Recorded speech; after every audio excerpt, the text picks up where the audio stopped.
Vamos para a nossa próxima parada, vamos lá para o estado do Mato Grosso do Sul. Quem vai conversar com a gente é o Paulo Renato Stefanello, presidente do Sindicato Rural de Sidrolândia, já está aqui conosco por vídeo. Paulo, seja muito bem-vindo, é um prazer tê-lo aqui mais uma vez no Notícias Agrícolas.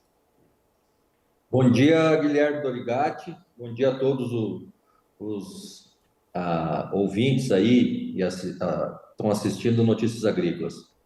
Paulo, os trabalhos de colheita estão começando aí na região. Conta pra gente como é que está esse início de atividades. Sim, já está começando já, né?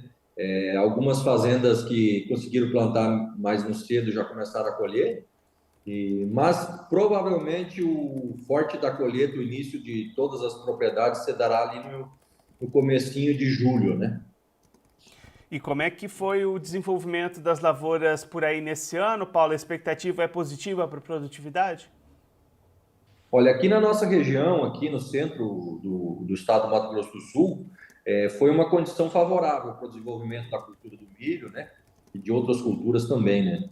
Então, a gente teve chuvas regulares e alguns casos pontuais a gente teve algum problema ainda, sabe? A gente teve alguma coisa que faltou um pouco de chuva, né? Um ataque severo de pragas, né? Então, alguma coisa a gente sempre tem aqui que reflete, né? Mas a expectativa de maneira geral é positiva. Com certeza. Da maneira geral, eu acho que nós vamos ter uma colheita aí bem melhor que a do ano passado, né? E dentro da média dentre as melhores aí que a gente já correu aí nos anos, né? E como é que foi a situação de pragas e doenças esse ano, Paulo? Quais que foram os desafios do produtor aí na região? A gente começou, como sempre, né? A cigarrinha pegou bem no começo e depois a gente foi controlando. O percevejo foi um pouco menos intenso esse ano, foi que também colaborou, né? Para a gente estar alcançando um pouco essas produtividades, né? E foi por aí, as pragas que mais a gente tem hoje, a lagarta também é uma coisa que as tecnologias tá vencendo as tecnologias, vamos falar assim, né? Já não está funcionando mais essas tecnologias que controlam a lagarta, né? E daí a gente teve que fazer várias aplicações de lagarta, isso aí com certeza aumentou um pouco o custo, né? Olhando para o lado do mercado, como é que estão as oportunidades para comercializar milho em Sidrolândia? Então, as oportunidades de comercialização ocorreram mais nos contratos, né? Há 30, 50 dias atrás, a gente teve contratos bons aí em torno de R$ 60.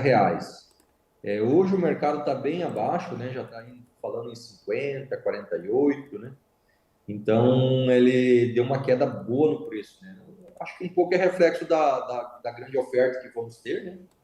Então, eu acredito que nesses preços atuais, a remuneração, né, a margem do produtor fica bem exprimida também esse ano.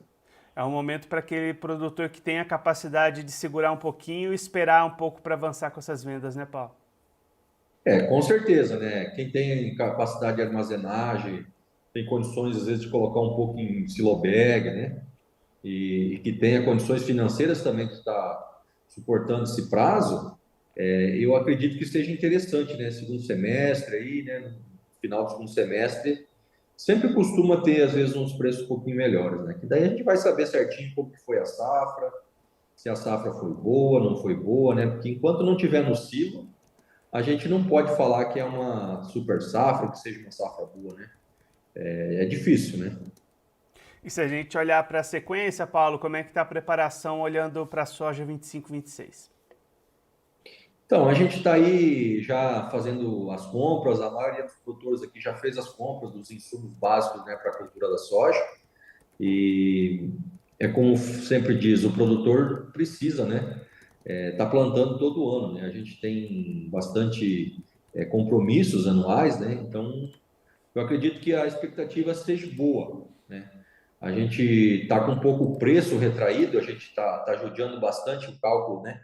A margem de renda, o preço está influenciando bastante, um pouco os custos indiretos também, que não baixaram, né, cara? São os custos que ficaram altos no pós-pandemia, né? Os custos diretos baixaram um pouco, agora com esse advento da guerra Irã-Israel, tem esse temor aí, né, de alta nos produtos, nos insumos agrícolas. Então a gente fica aí, eu acho que teve bastante, quem não tinha finalizado as compras, eu acho que deu um pouquinho de foco agora, mas as compras dos insumos do soja, eu acho que já estão acima de 80% já definidas já, né? Paulo, muito obrigado pela sua participação, por ajudar a gente a entender melhor todo esse cenário. Se você quiser deixar mais algum recado, destacar mais algum ponto, pode ficar à vontade. Então, eu queria só destacar assim a cultura do milho. A gente tem agora na finaleira, né? E estamos aí já prestes a começar a colheita. Começou a aparecer algumas variedades, né?